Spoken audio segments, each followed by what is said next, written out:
Islam. Okey, kerana surah ini mempunyai beberapa kelebihan, mempunyai beberapa keistimewaan bagi orang-orang yang mengamalkannya. Okey, untuk saya nak tanya, jelas tak suara saya ni? Jelas Ustaz. Jelas Ustaz. Jelas Ustaz. Dapat dengar. Saya guna handphone Jelas. Jelas, alhamdulillah. Okay, suara laptop saya ada masalah. Saya ada hantar kat kedai. Okey, kita teruskan ya. Antara kelebihan surah Al-Mulk ya. Kelebihan surah Al-Mulk banyak sebenarnya. Saya ringkaskan kepada beberapa kelebihan saja. Okey. Antara kelebihannya adalah yang pertama, tidak akan merasa azab kubur. Maknanya kita akan terlepas daripada azab kubur bagi siapa yang mengamalkan surah Al-Mulk. Ini berdasarkan sabda Rasulullah sallallahu alaihi wasallam. Surah Al-Mulk itu memelihara dan menghindar pembacanya dari azab kubur. Okey.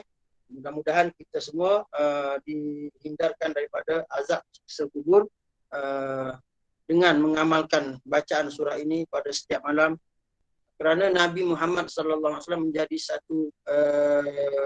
satu kebiasaan bagi baginda membaca surah ini sebelum tidur. Maknanya setiap malam lah, tidur pada waktu malam kan. Sebagai yang kedua, kelebihan surah ini adalah merupakan sebagai pembantu ketika soal jawab sehingga selamat masuk ke syurga. Selain daripada melindungi pembaca daripada terkena azab siksa kubur, surah ini juga akan membantu kita untuk memasuki ke syurga atau membantu menjadi penolong kepada kita ketika menghadapi soal kubur. Okey, seperti mana disebut dalam hadis Rasulullah sallallahu alaihi wasallam, sesungguhnya di dalam Al-Quran ada satu surah yang terkandung 30 ayat. Surah itu ialah surah Al-Mulk. Ia akan datang kepada pembacanya untuk membantu bersoal jawab di dalam kubur sehingga mereka selamat masuk ke dalam syurga. Hadis Rasulullah sallallahu alaihi wasallam. Kemudian yang ketiga, kelebihan yang ketiga bagi orang yang membaca surah Al-Mulk juga menjadi pembela di hari akhirat. Sama juga yang tadi ya, lepas daripada siksa kubur, dia menjadi pembela di alam akhirat. Berdasarkan hadis tadi juga. Okey. Surah ini, surah Al-Mulk, ia memberi syafaat kepada orang yang membacanya dan mengeluarkannya dari neraka dan memasukkan ke dalam syurga. Ini syafaat bagi orang yang mengamalkan surah Al-Mulk secara berterusan, istiqamah. Kemudian yang kelebihan yang keempat, surah Al-Mulk, bagi sesiapa yang membaca surah Al-Mulk secara langsungnya dia telah mengikuti sunnah Rasulullah sallallahu alaihi wasallam. Berdasarkan hadis daripada Jabir radhiyallahu anhu, beliau berkata, sesungguhnya Nabi Muhammad sallallahu alaihi wasallam tidak tidur sehingga beliau membaca surah Sajdah dan juga surah Al-Mulk, tabarakalladzi biyadihil mulk. Hadis ini diriwayatkan oleh Tirmizi. Kemudian yang kelima, antara kelebihan dan fadilat yang kelima ialah wajah orang yang membaca surah Al-Mulk, yang sentiasa mengamalkan surah Al-Mulk ini sentiasa dicerahkan, sentiasa berseri-seri seperti mana Nabi Yusuf pada hari kiamat. Okey.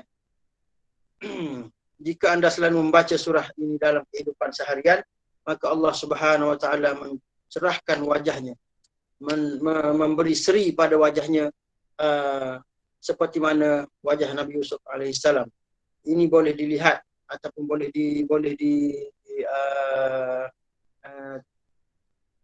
lihat melalui kata-kata Sayyidina Ali karramallahu wajhah.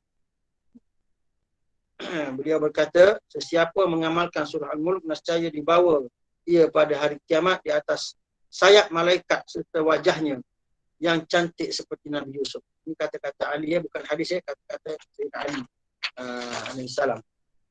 Karramallahu wajhah. Kemudian yang seterusnya, yang keenam, Allah akan mengampunkan dosa membaca surah Al-Mulk. Orang yang mengamalkan surah Al-Mulk, Allah Subhanahu wa taala sentiasa mengampunkan dosa-dosanya berdasarkan berdasarkan hadis Rasulullah sallallahu alaihi wasallam. Sebahagian daripada Al-Quran itu ada satu surah yang jumlah ayatnya 30 semuanya. Surah ini dapat memberi pertolongan kepada orang yang bacanya sehingga diampunkan dosa-dosanya. Surah itu adalah surah Al-Mulk. Ini hadis yang diriwayatkan oleh Abu Hurairah melalui sanad yang lain. Itu daripada diriwayatkan, hadis ini diriwayatkan juga oleh Abu Daud dan juga Tirmizi. Status hadis ini adalah status hadis hasan, maksudnya boleh diguna untuk kita berhujah. Kemudian hadis ini menunjukkan kelebihan surah Al-Mulk, surah Tabarakalladzi. Orang yang sentiasa mengamalkan surah Al-Mulk sehingga akhir surah akan diampunkan oleh Allah Subhanahu wa taala segala dosa-dosanya. Kerana itu surah ini sangat wajar dihafaz dan dibaca, menjadikan satu amalan kehidupan seharian kita. Sumber ini didapati daripada kitab hadis Riyadhus Shalihin. Kemudian yang kelebihan yang ke-7, surah ini juga digelar sebagai surah Al-Ma'inah atau dan juga surah Al-Munjiyah. Apa maksud Al-Ma'inah? Maksud Al-Ma'inah ialah penghalang, dan juga Munjiyah adalah penyelamat. Kerana surah tersebut menghalang dan menyelamatkan mereka yang selalu membacanya dan menghafaznya daripada siksa kubur dan juga menghalang daripada siksa api neraka. Okey, itu antara kelebihan orang yang mengamalkan surah Al-Mulk.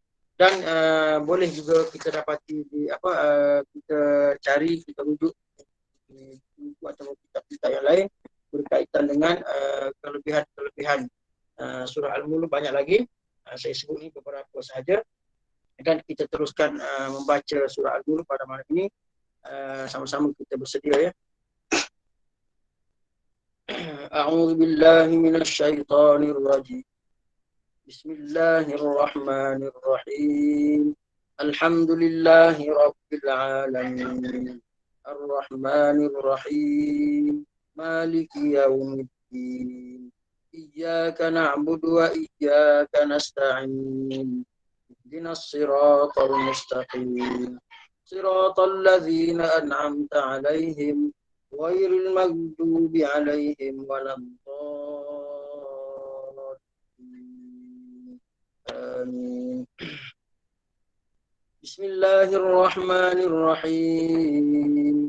Tabarakalladzi biyadihil mulku wa huwa 'ala kulli syai'in qadir. الذي خلق الموت والحياة ليبلوكم أيكم أحسن عملا وهو العزيز الغفور. الذي خلق 7 سماوات طباقا ما ترى في خلق الرحمن من تفاوت فارجع البصر هل ترى من فطور ثم ارجع البصر كرتين ينقلب إليك البصر خاسئا وهو حسير. ولقد زينا السماء الدنيا بمصابيح وجعلناها رجوما للشياطين وأعتدنا لهم عذاب السعير. وللذين كفروا بربهم عذاب جهنم وبئس المصير.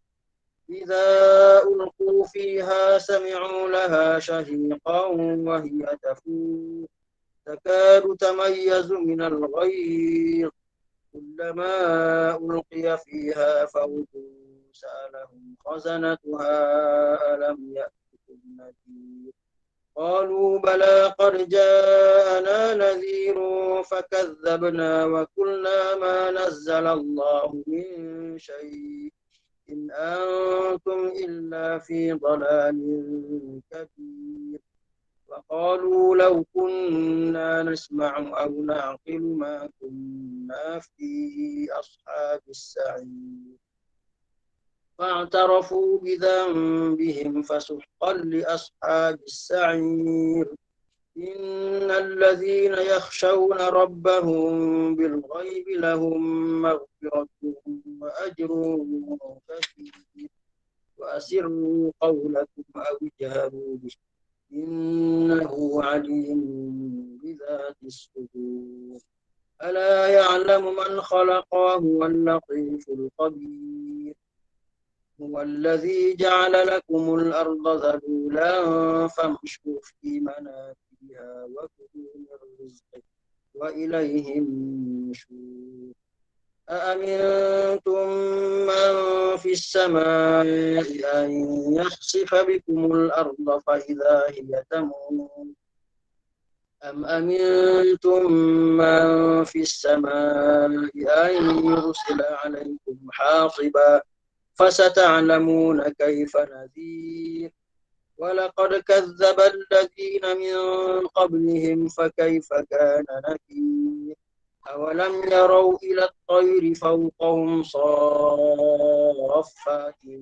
ويقبض ما يمسكهن إلا الرحمن إنه بكل شيء بصير أمن هذا الذي هو جند لكم ينصركم من دون الرحمن إن الكافرون إلا في غرور أمن هذا الذي يرزقكم إن أمسك رزقه بل لجوا في عتو ونفور أفمن يمشي مكبا على وجهه أهدى أمن يمشي سويا على صراط مستقيم قل هو الذي أنشأكم وجعل لكم السمع والأبصار والأفئدة قليلا ما تشكرون قل هو الذي ذرأكم في الأرض وإليه تحشرون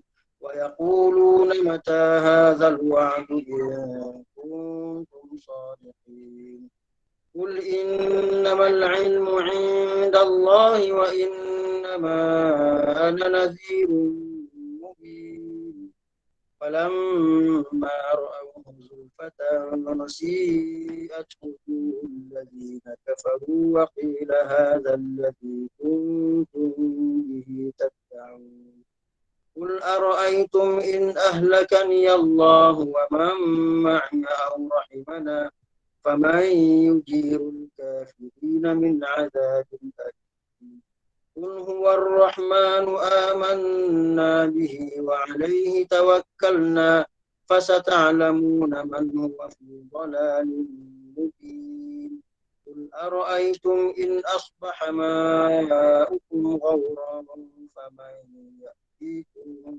بماء معين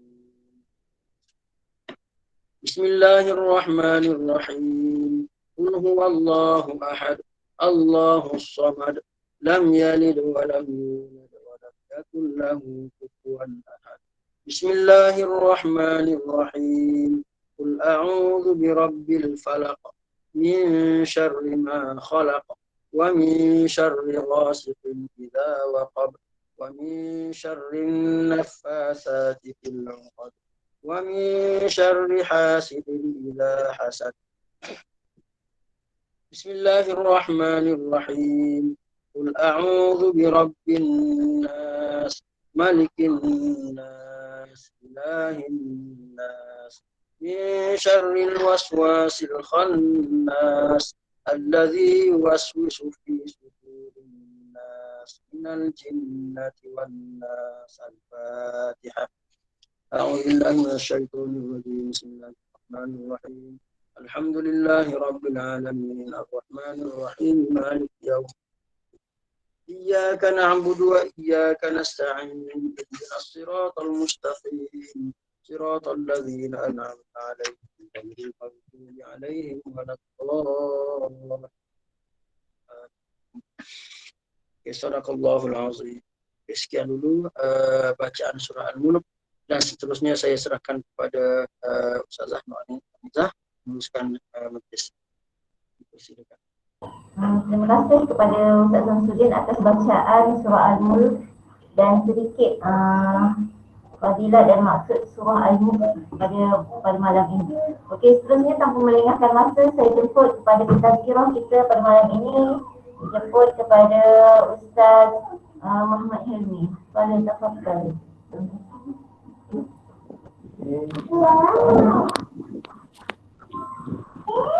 Assalamualaikum warahmatullahi wabarakatuh. Waalaikumsalam warahmatullahi. Dengar semua? Dengar Ustaz. Alhamdulillah. Yang berusaha yang diraikan khususnya Tuan Guru Besar Gambar terbalik. Gambar terbalik tu. Kena terbalikkan sebelah situ. Balik pula ya. Mana nak terbalikkan ya? Okey. Ni okey. Balik sebelah sini pula. Sebab ana pakai. Okey. Okey. Kita nak buat Okey. Okey. Okey, yang berusaha Tuan Guru Besar SKJ Puan Alba Azura binti Sufaat, guru-guru penolong kanan Zainuddin bin Mahroni, Cikgu Zulkifli Amin, Cikgu Razali, khususnya rakan-rakan guru, juga tak dilupakan kepada pengurusi kita pada malam ini Ustazah Nur Al-Nizah. Jadi Alhamdulillah, syukur kita kepada Allah SWT pada malam ini dapat sama-sama kita melaksanakan satu daripada tanggungjawab kita lah sebagai seorang guru di SKJ, iaitu program yang rasanya julung-julung kali jugalah kita adakan khusus untuk guru-guru di SKJ lah ya, berkaitan dengan bacaan surah Al-Mulk dan juga sedikit tazkirah secara online ni. Jadi saya mohon jutaan kemaafan lah sekiranya majlis kita yang saya nak bagi tazkirah pada malam ini ada kekurangan dan kelemahan dan seumpamanya lah ya. Sebab tadi saya letak atas ada stand terbalik pula ya Ustaz Samsudin. Jadi bila kena pegang ni jadi goyang-goyang sikit lah. Menggeletar orang kata kan. Baiklah, pada malam ini sebenarnya yang dimaklumkan untuk kita adakan sedikit tazkirah. Tadi Ustaz Samsudin pun dah bagi tazkirah. Saya ingat nak pakai yang ustaznya tadi. Terus tazkirah tu je. Rupanya Ustazah Nizah suruh juga ada tazkirah untuk malam ini ya. Baiklah, untuk tempoh masa lebih kurang 20 minit, saya akan kongsikan sedikit ilmu. Walau bagaimanapun, Ustaz Zainuddin, Ustaz, cikgu-cikgu mungkin sudah tahu apa yang nak saya sampaikan nanti. Ingatlah dia sebagai satu peringatan lah, tazkirah. Tazkirah ni maksudnya peringatan. Bila sebut peringatan tu, dia berulang-ulang kali disebut ya. InsyaAllah boleh ya. Baiklah, kita sebenarnya dah hampir beberapa bulan ya. Dari sebelum raya puasa dan masuk raya haji, dah 2 kali raya. Kita masih belum bertemu lagi secara fizikal.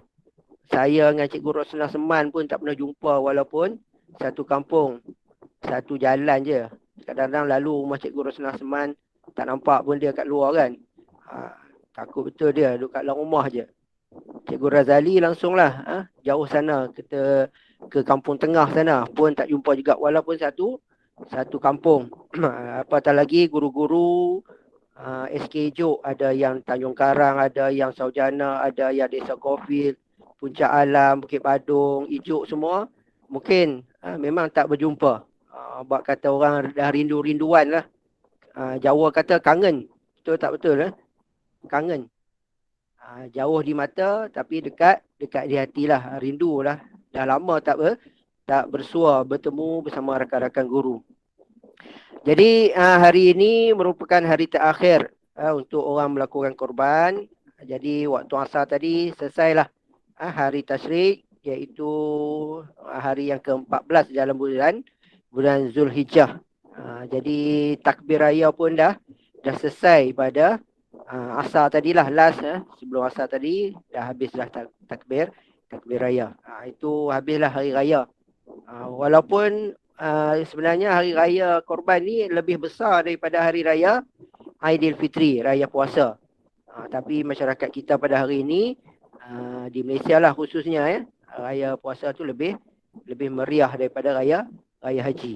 Tapi kalau ikut yang sebenarnya raya puasa ni, raya haji ni lebih besar daripada raya haji. Kalau kat Mesir sana, pengalaman di Mesir, raya puasa tu dia macam raya haji lah. Sampai habis saja sembahyang raya, dia buat aktiviti macam biasalah. Kedai pun buka balik. Semualah. Buat aktiviti macam biasa. Tapi kalau raya haji sampai 3 hari. Kadang-kadang ada kedai tutup sampai 3 hari, 4 hari. Itu pengalaman-pengalaman di dalam menyambut hari raya Aidil Adha dan juga Aidil Fitri. Okey, apabila sebut hari raya Aidil Adha, kita sedia maklumlah, iaitu Adha itu maksudnya korban. Hari raya korban. Apa yang dikorbankan, yang kita sedia maklum, korban lembu lah. Lembu, kerbau, unta, kambing, biri-biri dan seumpama. Itu yang kita sedia maklum lah. Tapi banyak lagi korban-korban lain yang kita kena ingat lah. Banyak. Korban masa, korban tenaga, korban harta, korban ilmu dan seumpamanya. Itu semua terkandung dalam pengorbanan juga. Tapi untuk hari yang Aidil Adha ini, kita lebih kepada penyembelihan lah Sebab satu ayat yang selalu kita baca, inna a'tainakal kausar fasalli li rabbika wanhar inna syani'aka huwal abtar. Itu fasalli li rabbika wanhar. Fasalli, semayanglah dan berkorbanlah. Maksudnya semayang. Lepas semayang baru boleh melaksanakan korban. Semayang apa? Semayang Aidil Adha. Dan surah yang paling pendek. Fasalli rabbika wanhar. Kita semayang kemudian baru buat korban. Tak boleh korban sebelum solat Aidil Adha. Itu sebagai kaedah-kaedah yang terdapat dalam Al-Quran. Baik. Kita pada hari ini banyak yang kena korbankan. Jadi bila sebut korban ni, biasanya kita korbankan benda yang kita sayang. Benda yang kita suka. Kalau benda yang kita tak suka, kita biasanya tak korban. Orang ambil saja pun kita bagi je. Jadi kena ingat, bila kita sebut korban ni, mestilah perkara yang kita suka. Kalau nak buat korban, mungkin ada di kalangan guru-guru kita yang buat korban hari raya Aidil Adha ni, pilihlah binatang-binatang yang kita suka. Lembu tu lembu yang besar. Kalau orang nak bagi kita pun, kita nak yang besar. Jadi kita nak buat korban pun, kita pilih lembu yang besar. Kalau pilih lembu yang kurus, lembu tu kita pun tak nak, itu tak dinamakan korban lah. Walaupun ibadah korban tu berlaku, tapi pengorbanan tu tak banyak lah. Sebab kadang-kadang ada di dengan kita cari tempat korban yang paling murah sekali. Kat mana yang paling murah, kat situlah dia masuk. Sebab apa? Sebab nak dapat yang murah lah kan. Tapi sebenarnya kalau boleh kita cari tempat korban yang paling mahal. Kat mana yang paling mahal sekali? Sebab kita nak bagi benda yang paling baik lah kepada orang lain lah. Itu dari sudut pengorbanan lah.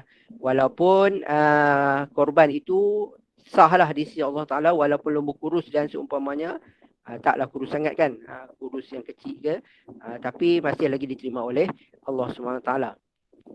Jadi saya sebut tadi, bila sebut korban tu, maknanya kita korbankan benda yang kita suka. Jadi saya rasalah kita sebagai guru ni, tentulah kita suka mengajar. Kita suka bersama dengan murid-murid kita. Kita suka bersama rakan-rakan guru kita. Kita suka kepada sekolah kita. Tapi dalam suasana hari ini, PKP lah katakan, kita tak boleh pergi sekolah, kita tak boleh mengajar, kita tak boleh bersama dengan murid-murid kita secara fizikal, kita tak boleh bersama dengan rakan-rakan guru kita. Itu satu pengorbanan juga. Kita terpaksa melakukan aktiviti PDP, PDPR masih berjalan seperti biasa, walaupun kita telah cuba laksanakanlah. Cuba laksanakan dengan sebaik-baiknya walaupun bukan secara fizikal. Kita korbankan.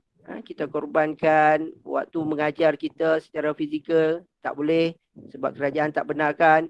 Kita tak boleh bersama murid-murid kita sebab kerajaan tak benarkan. Kita tak boleh bersama dengan rakan-rakan guru kita. Kita tak boleh pergi ke sekolah. Semua terpaksa kita korbankan walaupun benda tu kita suka. Mengajar kita suka, bersama dengan murid-murid kita suka, bersama dengan rakan guru kita suka, dengan sekolah kita suka, tapi kita terpaksa korbankan. Tak boleh buat semua tu kerana PKP lah. Walau bagaimanapun PDPR masih berjalan seperti biasa. Kita cuba laksanakan dengan sebaik-baiknya. Cubalah apa pun cara yang kita boleh buat, kita buatlah. Selalu guru besar sebut dengan apa keupayaan kita yang kita ada. Itu sebahagian daripada yang kita korbankanlah. Jadi apa keadaan sekalipun, kerja kita tu mestilah kita buat. Tak kira lah kita suka ke tak suka ke, kita kena buat juga.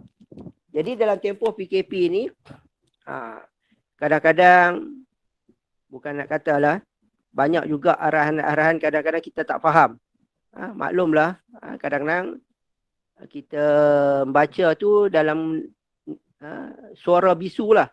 Suara tapi bisu. Kita boleh baca tapi pemahamannya lain. Ada yang dia suruh lain, kita buat lain. Sebab apa? Mungkin nada suara tu tak sama dengan apa yang nak disampaikan. Kita faham lain. Orang yang nak arah tu, dia suruh buat lain. Itu pun satu masalah juga. Tapi kita cubalah buat dengan sebaik-baiknya. Jadi untuk mendapatkan yang sebaik-baik amalan ataupun kerja buat kita, ialah kena ikhlas kepada Allah SWT. Poinnya kat sini iaitu ikhlas kerana Allah SWT. Guru besar pun selalu ingatkan kita supaya ikhlas kepada Allah SWT. Kita tengok kepada satu kisah lah. Kisah Qabil dan Habil. Qabil dan Habil. Anak Nabi Adam. Anak Nabi Adam alaihissalam, yang mana mereka ni melakukan korban. Dua-dua melakukan korban, iaitu mempersembahkan kepada Allah SWT apa yang nak diberikan kepada Allah SWT lah, dikorbankan. Kalau kita tengok ayat Quran, kita boleh rujuk kepada surah Al-Ma'idah ayat 27.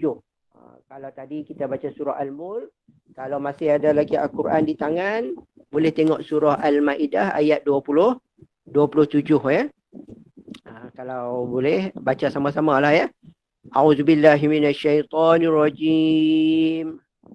Watlu alaihim naba'a bani Adam bilhaq. إذ قربا قربانا فتقبل من أحدهما ولم يتقبل من الآخر قال لأقتلنك قال إنما يتقبل الله من المتقين. Maksudnya, dan bacalah wahai Muhammad kepada mereka kisah-kisah mengenai dua anak Adam, iaitu Habil dan Qabil, yang berlaku dengan sebenarnya. Cerita ni bukan cerita tipu-tipu.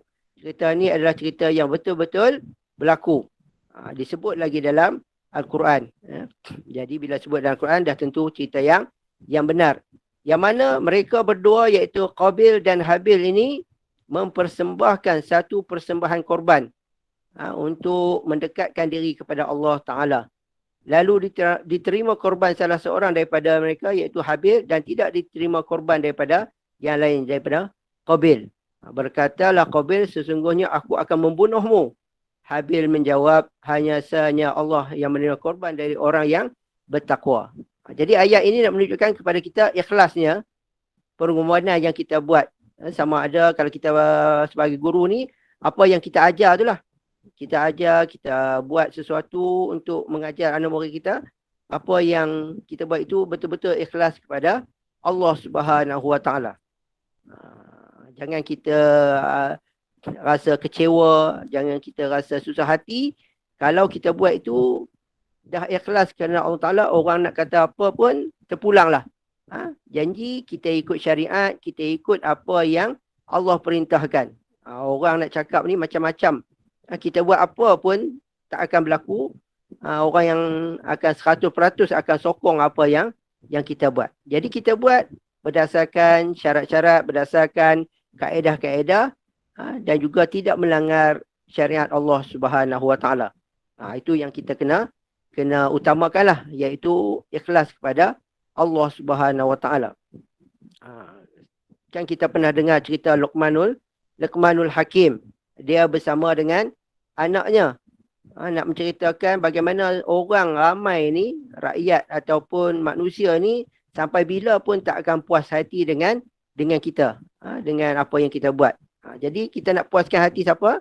Tak adalah, kita puaskan hati kita mengikut acuan daripada Allah Subhanahu Wa Taala. Yang mana Luqmanul Hakim, suatu hari dia nak mengajar anak dia, bapaknya lah, nak ajar Luqmanul Hakim ni bagaimana, Luqmanul Hakim nak ajar anak dia bagaimana orang manusia ni tidak akan puas hati dengan apa yang kita buat. Satu hari dia berjalan, dia ajak anak dia, jom hai anakku, kita berjalan, kita bawa seekor kaldai lah. Kaldai. Jadi yang pertama sekali, dua-dua mereka berjalan. Tarik kaldai tersebut. Sampai satu puak manusia tu kata, apalah punya bodoh dua orang ni, ada kaldai tak mau naik. Jadi berjalan lagi, Luqmanul Hakim dan anaknya, dua-dua naik kaldai. Kaldai tu dia naik dua-dua sekali.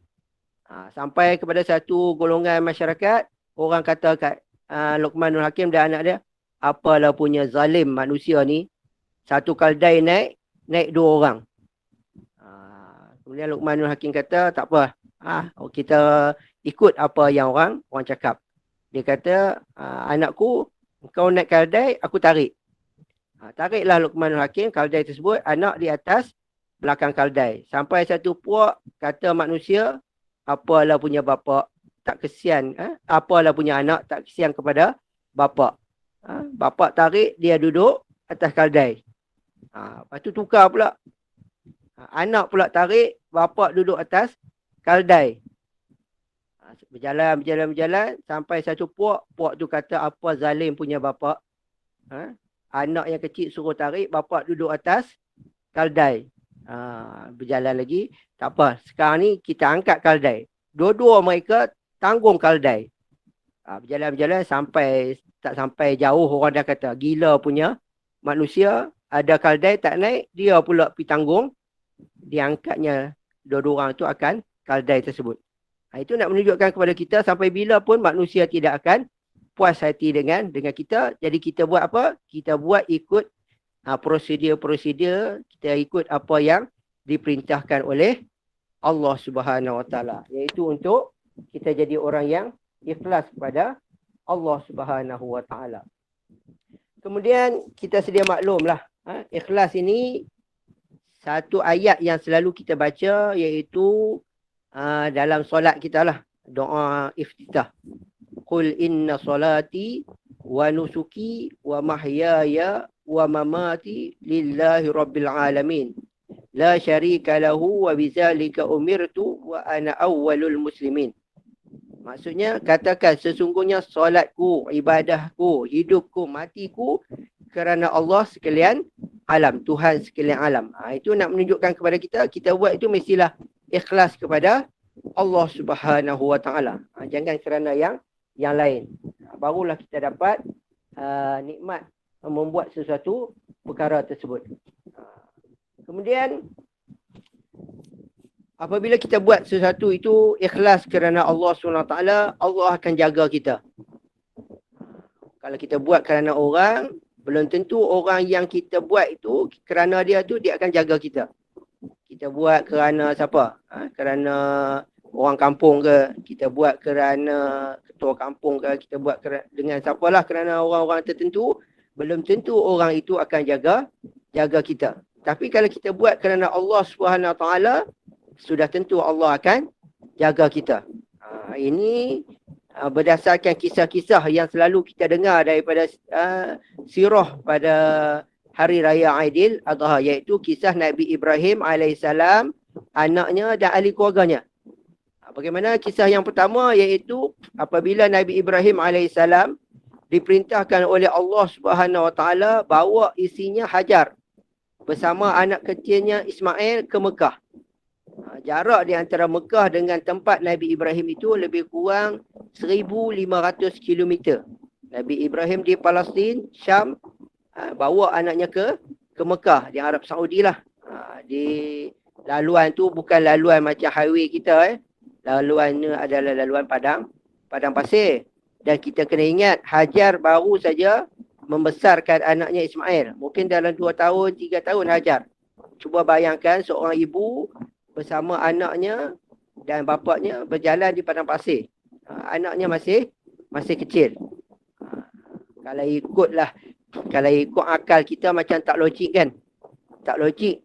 Nabi Ibrahim, Hajar dan anak kecilnya akan sampai ke Mekah dalam keadaan padang pasir panas, jarak yang begitu jauh, mereka akan sampai ke Mekah. Tapi oleh kerana Nabi Ibrahim, Hajar dan anaknya Nabi Ismail buat sesuatu itu kerana Allah SWT, Allah pelihara mereka sampailah mereka ke Mekah. 1,500 km. Kalau saya balik kampung pun baru 400 km. Kalau sampai ke biasanya sampai ke Bangkok kot, barulah 1,500 km. Jauh tu berjalan kaki. Jadi nak menunjukkan kepada kita, kalau kita buat sesuatu itu kerana Allah SWT, Allah akan pelihara kita. Dan Nabi Ibrahim tinggal pula Hajar dan Ismail di Mekah, di tempat yang tidak ada orang, tidak ada penghuni di situ.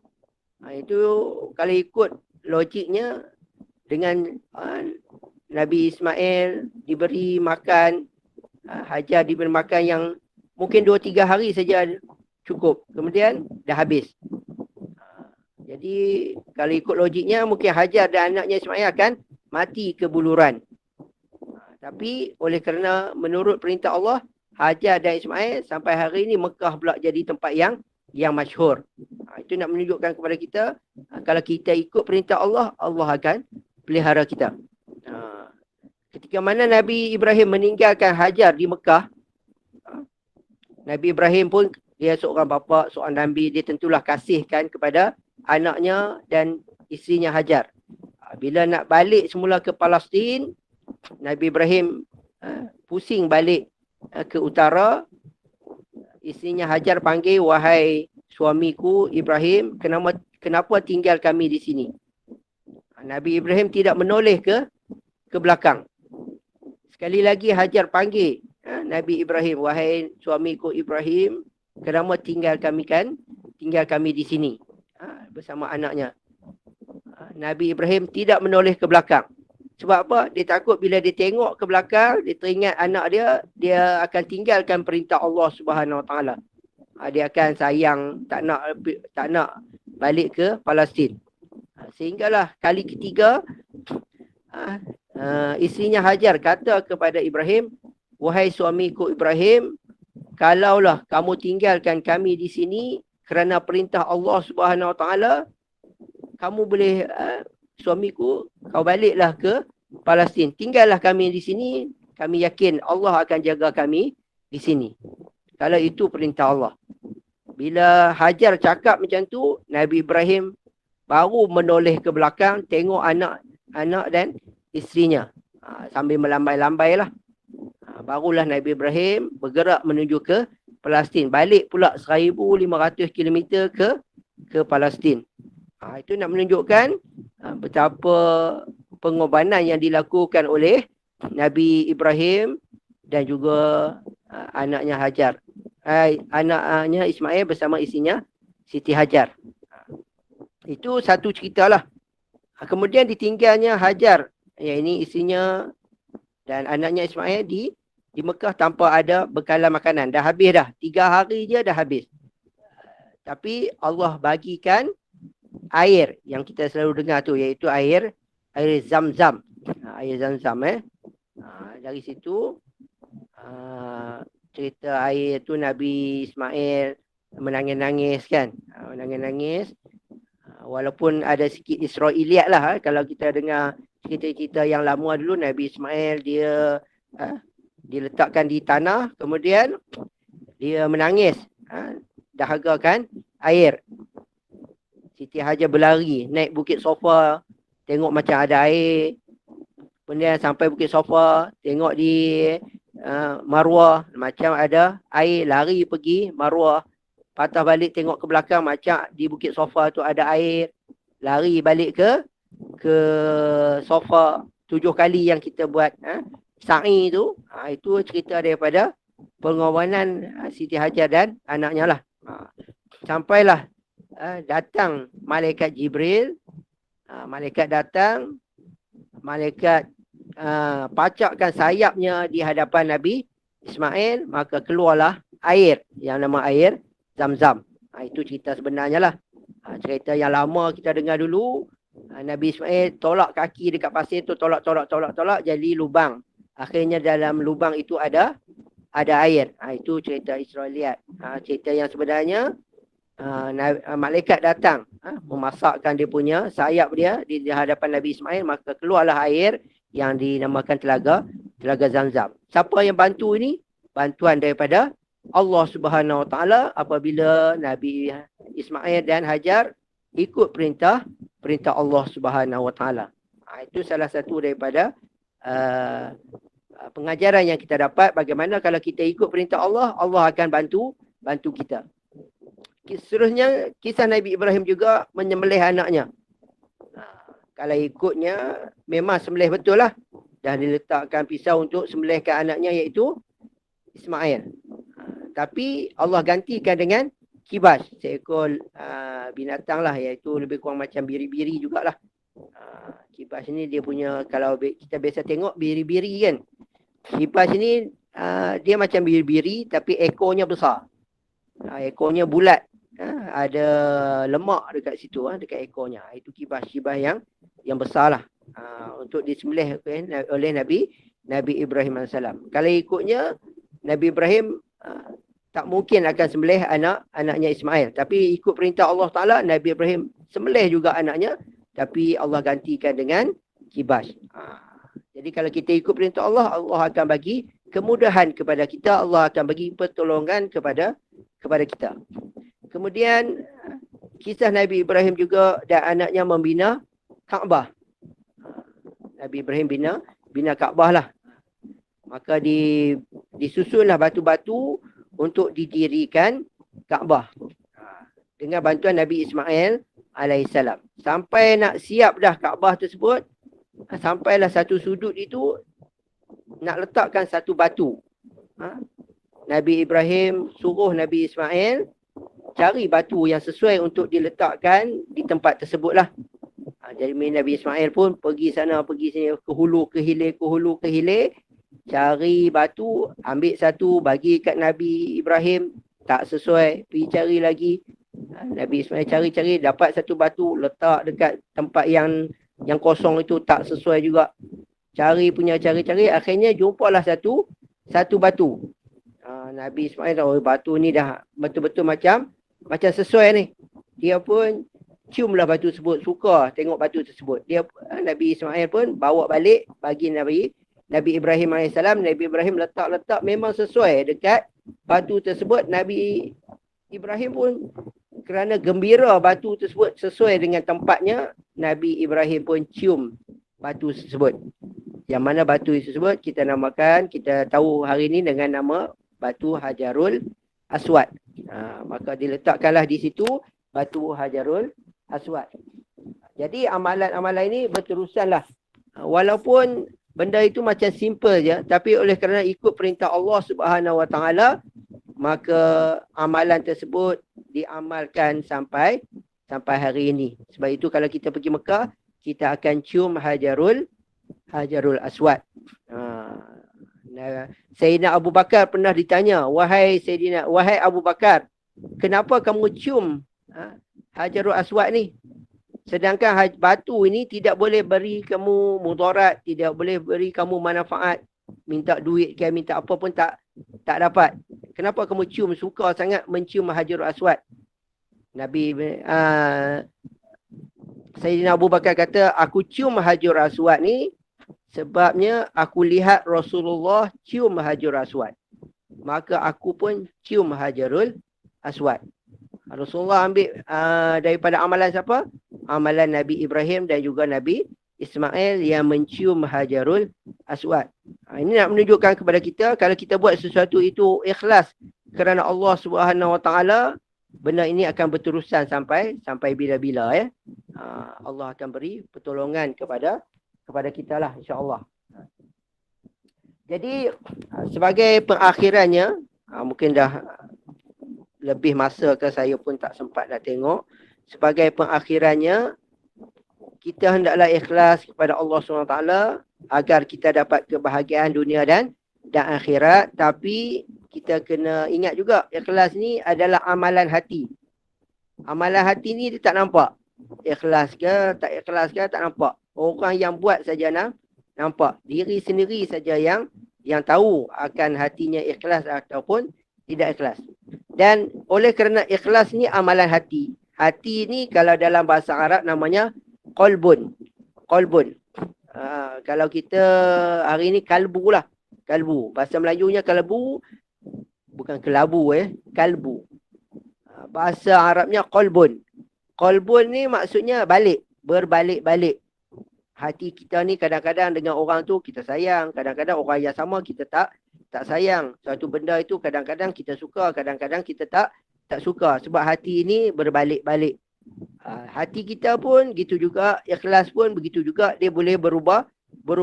Kadang-kadang kita solat khusyuk ikhlas, kadang-kadang kita solat tak khusyuk tak ikhlas. Jadi untuk mendapatkan ikhlas, begitu juga dengan kita mengajar kan. Kita mengajar kadang-kadang ikhlas, kadang-kadang rasa macam tak ikhlas, kadang-kadang rasa macam ikhlas, kadang-kadang rasa macam tak puas hati dan seumpamanya, dia berubah-ubah. Jadi untuk mendapatkan keikhlasan ini sebagai akhirnya, yang pertama sekali kita kena buat sesuatu itu secara berterusan ataupun namanya istiqamah. Buat kena istiqamah. Kalau kita mengajar itu boleh dikatakan kita dah boleh mencapai ikhlas lah. Cuma kita kena murnikan ikhlas kita lah. Sebab kita dah mengajar secara istiqamah. Ada yang mengajar 10 tahun, 20 tahun, 30 tahun mengajar. Dah istiqamah dah. Cuma gangguan-gangguan daripada syaitan-syaitan ni, dia nak kita buat sesuatu itu tidak ikhlas. Jadi kita insya-Allah lah kita akan mengajar secara istiqamah, barulah ataupun kita buat sesuatu secara istiqamah, barulah kita boleh dapat keikhlasan. Kalau tidak susah. Macam kita solat jugalah. Solat kita ni kalau dulu masa kecil-kecil dulu bukan ikhlas pun. Mak suruh baru solat, ayah suruh baru solat. Tak ikhlas langsung. Tapi dah lama-lama disuruh dibuat, kita buat. Sampai sekarang kalau kita tak solat, kita rasa susah hati.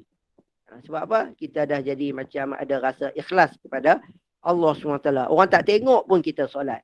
Orang tengok kita solat, orang tak tengok pun kita solat. Kalau kita tak solat, kita rasa susah hati. Sebab apa? Kita buat sesuatu itu secara istiqamah. Macam juga kita nak bersedekah ke, kita nak memberi infak ke. Kalau setahun sekali baru nak bagi, keikhlasan tu susah nak datang. Kalau hari-hari kita bagi, akan lahirlah keikhlasan. Yang keduanya, untuk mendapatkan keikhlasan ni, kita mesti hadirkan diri kita itu bersama dengan Allah Subhanahu Wa Taala. Kita rasa Allah itu ada bersama dengan kita. Sama ada kita lihat Allah, kita bayangkan kita lihat Allah, ataupun kita bayangkan Allah lihat kita. Kita solat ke, kita membayangkan Allah lihat kita. Barulah kita buat dengan ikhlas. Macam CCTV lah ya. Kalau ada CCTV, nak buat jahat, nak buat apa pun, buat yang dengan terbaik lah. Tapi itu CCTV. Tapi kita hari ni, kita bayangkan Allah lihat kita.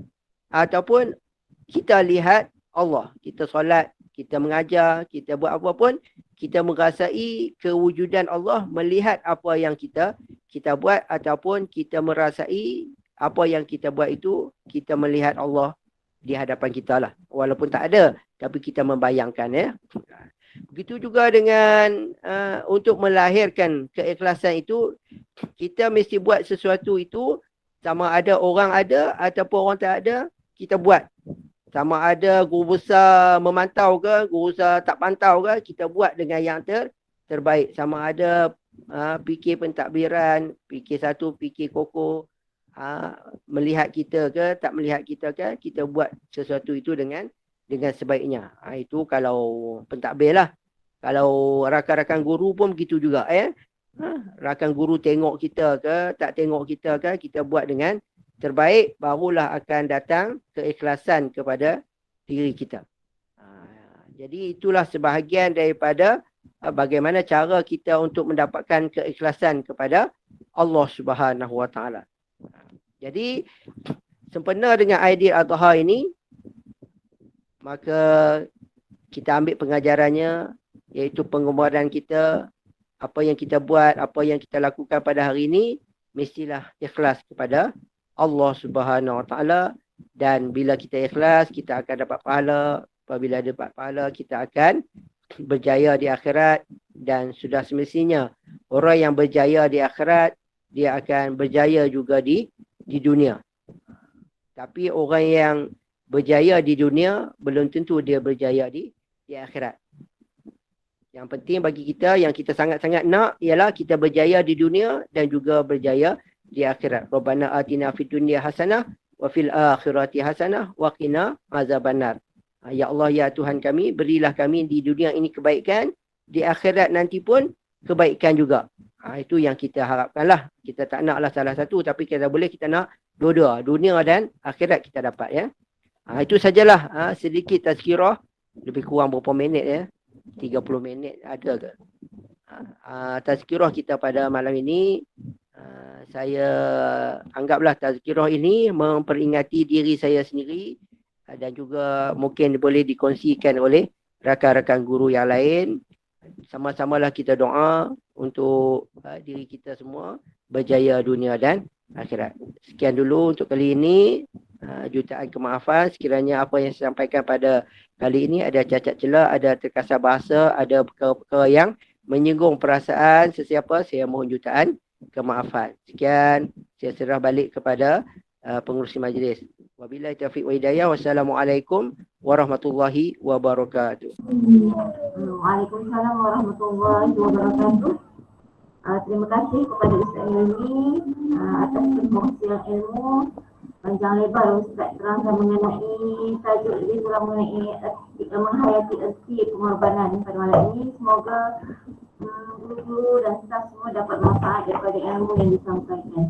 Okey, rasanya tidak lengkap majlis kita pada hari ini tanpa ucapan guru besar. Jadi seterusnya saya mempersilakan Puan Guru Besar untuk menyampaikan sedikit ucapan. Jadi persilakan. Terima kasih diucapkan kepada Ustazah Nuraniza selaku pengurusi majlis dan juga Ketua Panitia Pendidikan Agama Islam SK Ijuk ya. Bismillahirrahmanirrahim. Assalamualaikum warahmatullahi wabarakatuh dan selamat sejahtera, selamat malam ya. Alhamdulillah ya, kita berjaya juga mengadakan ya program Halaqah Tafakuh Fiqh ataupun lebih dikenali dengan Hatta bagi siri yang kedua ya. Okey, itu lupa saya juga untuk ya kata-kata aluan kepada barisan para pentadbir ya. Ustaz Zainuddin, Cikgu Zali dan juga Cikgu Zulkifli ya, dan kepada ahli jawatan kuasa Panitia Pendidikan Islam yang telah berjaya mengadakan program ini. Tahniah sekali lagi ucapkan ya. Program seumpama ini adalah satu program yang sememangnya saya nanti-nantikan dan juga warga sekolah Ijuk nanti-nantikan ya. Kerana ianya akan lagi meningkatkan motivasi diri kita ya, meningkatkan lagi sokongan dan semangat kita dalam menghadapi berbagai cabaran dan ujian kehidupan kita. Selain daripada dapat mengembalikan roh diri kita ya, pemurnian hati kita ya, perkongsian ya dalam kitab kandungan Al-Quran yang kita dapat jadikan panduan ya, bimbingan untuk kehidupan kita ya.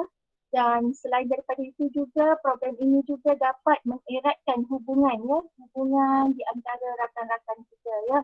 Bermakna dunia kita kejar, akhirat pun kita cari ya, maknanya dialah seimbang ya. Bila kita menghadiri program-program seumpama ini, ianya memberikan satu kelegaan kepada hati kita ya, kerana kita akan rasa dapat hampir sangat dengan agama ya. Itu sangat penting bagi kita kerana itulah yang akan memandu kita ke arah kehidupan akhirat nanti ya. Di sini juga saya ingin mengambil kesempatan ya mengucapkan tahniah ya kepada unit hal ehwal murid bahagian pengurusan FUAM ya, kerana pada hari ini tadi kita telah menyelesaikan pengagihan wang FUAM kepada 61 orang muridnya. Tahniah diucapkan atas kerjasama guru-guru yang dan juga AKP ya yang membantu pengendalian pengurusan pengagihan wang FUAM pada hari ini ya. Dan juga ya ingin saya sampaikan beberapa perkara ya, sedikit saja ya saya ambil masa ya.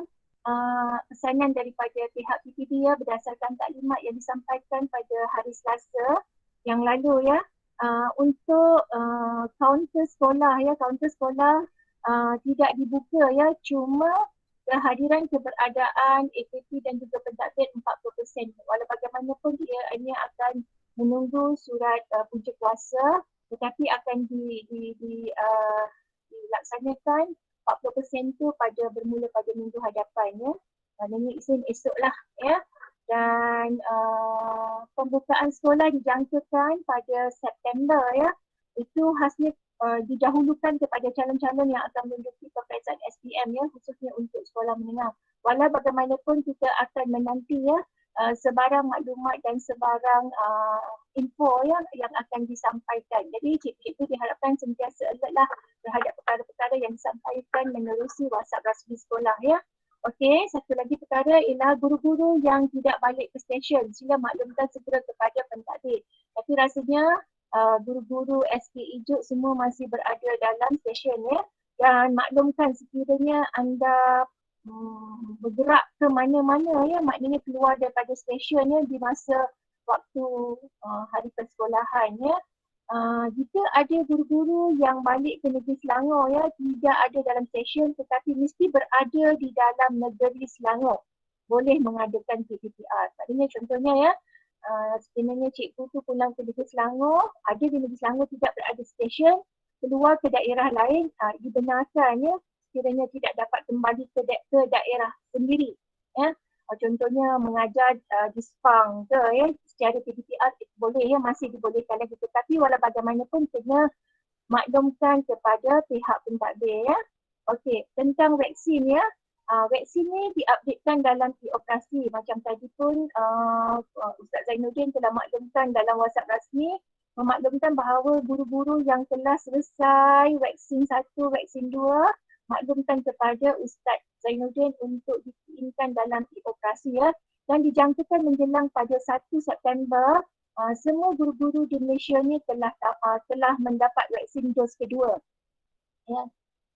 Ya, jadi pastikan kena maklumkan kepada Ustaz lah. Dan seterusnya tentang RTH ya, seperti yang kita ketahui esok ya kita akan memulakan pengajaran dari rumah lagi ya. Selamat kembali meneruskan PDPR ya cikgu untuk esok dan hari-hari seterusnya. Dan pastikan cikgu menyediakan RTH ya, walaupun pihak sekolah tidak dapat memantau ya.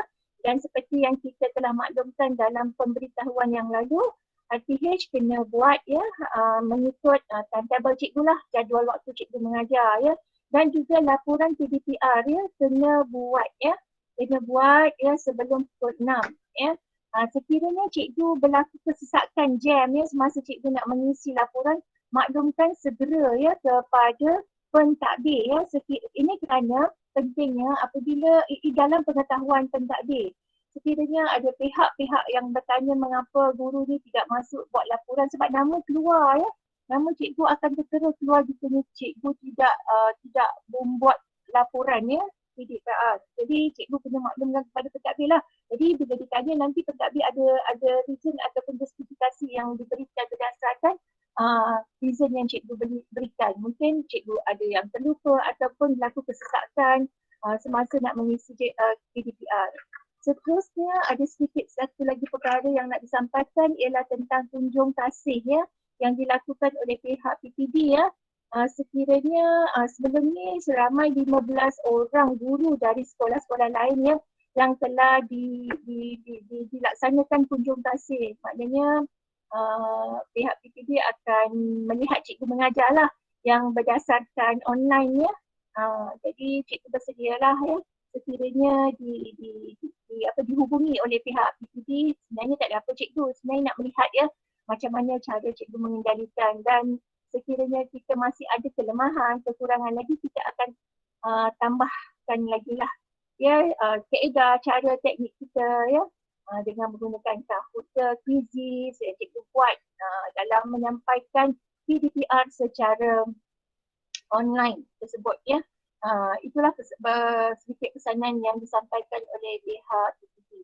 Saya rasa itu saja dari saya kerana masa tu dah menunjukkan 10.15, cikgu berehat, dapatkan kesihatan yang baik dan sentiasa keep in touch ya cikgu ya.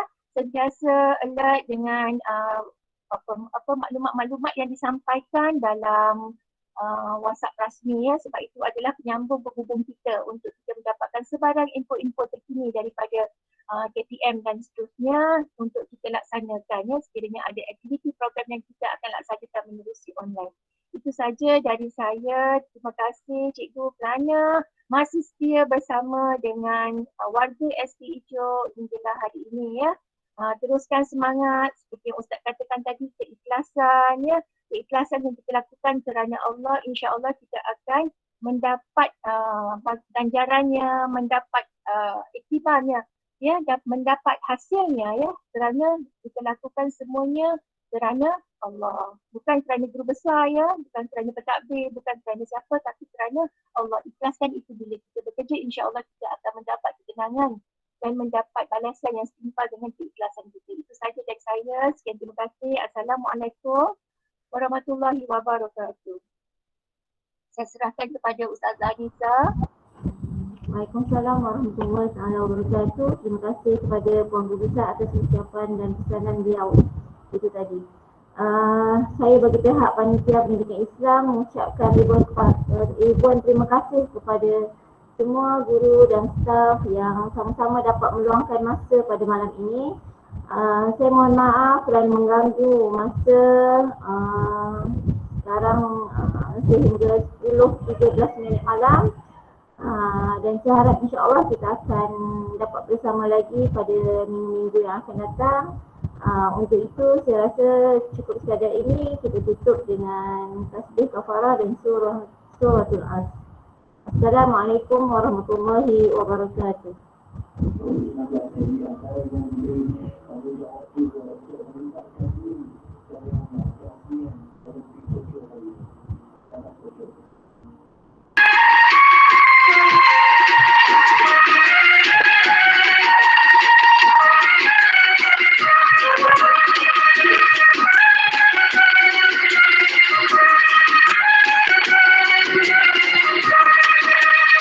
Panggilan haji telah tiba lagi, menunaikan ibadah. Panggilan baiklah dalam suci yang jatuh berhormat, dalam suci yang jatuh berhormat. Panggilan haji telah tiba lagi, menunaikan ibadah. Panggilan baiklah dalam suci